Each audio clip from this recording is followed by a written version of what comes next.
children of the Mother Earth. Welcome. To the knee. Today we're gonna talk about mixing Foley. Yeah, so we've done a very successful Foley recording for this robot art documentary.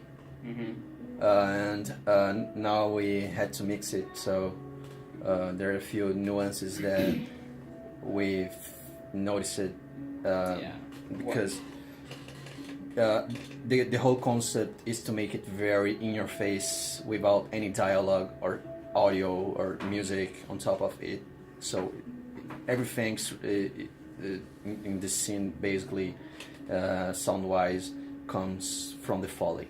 Takes your attention. Yeah, so we had to make a very accurate recording, a very high quality recording to be able to deliver that work well.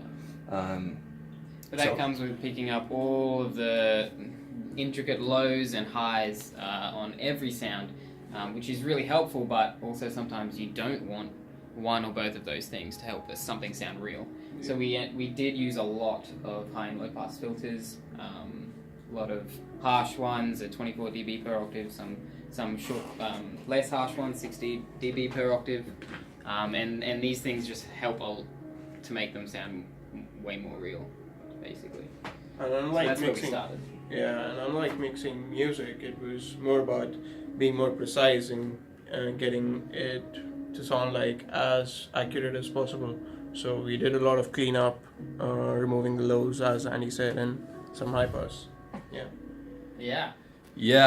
One fun thing that we've made because we had to apply a lot of noise reduction, to be honest, in these recordings. And it sounds a little bit weird when you do the noise reduction, because it still gives a little bit of noise floor, that studio noise floor around 60 dB or something. And here's the thing, you want to keep that constant, otherwise it sounds weird. So we actually recorded the noise floor of the studio and applied that to the whole take. So whenever the noise reduction is on and then gated, it still have a little bit of noise there, just to glue everything back together. And that worked really well. We did try using pink noise and filtering that to help create a real sound, almost like rain. But I think at the end of the day, the room noise that we did just worked. It just sounds better. It sounds more natural. You did record like 20 seconds of just nothing, the room tone. So we blended in with the pink noise that Jamie created in Pro Tools. And I guess it worked out really well. Yeah, apart from that, I've done some de-essing as well, just because everything sounded a little bit harsh from the power drills and everything. The brush strokes needed to sound more wet, more less sandy, so we also had to de-ess that as well.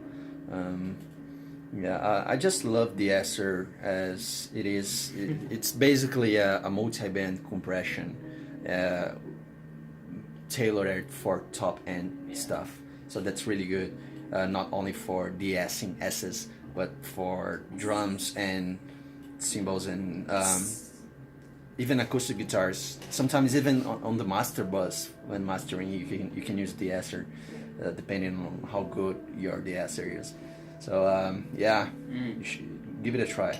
Yeah, definitely. And the other thing that I think is really cool about mixing Foley is that it's totally different from mixing music. Your EQ, it can be so crazy and whack just to change the sound. That's really fun to explore, and we had to do that a lot with some of these sounds as well.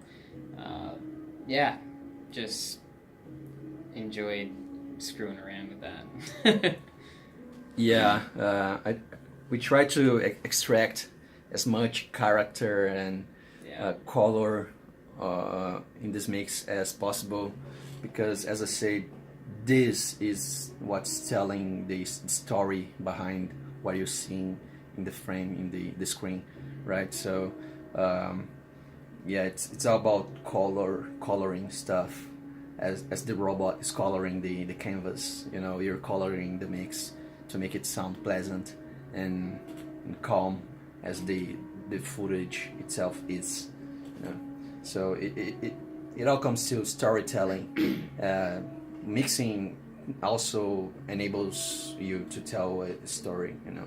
Yeah. So we also did a more technical side where we just spent a couple hours editing, moving these sounds to help them fit in with the story that's happening on the screen. yeah. Right? Yeah. All right, so see you guys next time, and give it a crack with de-essing everything. It's awesome. See ya.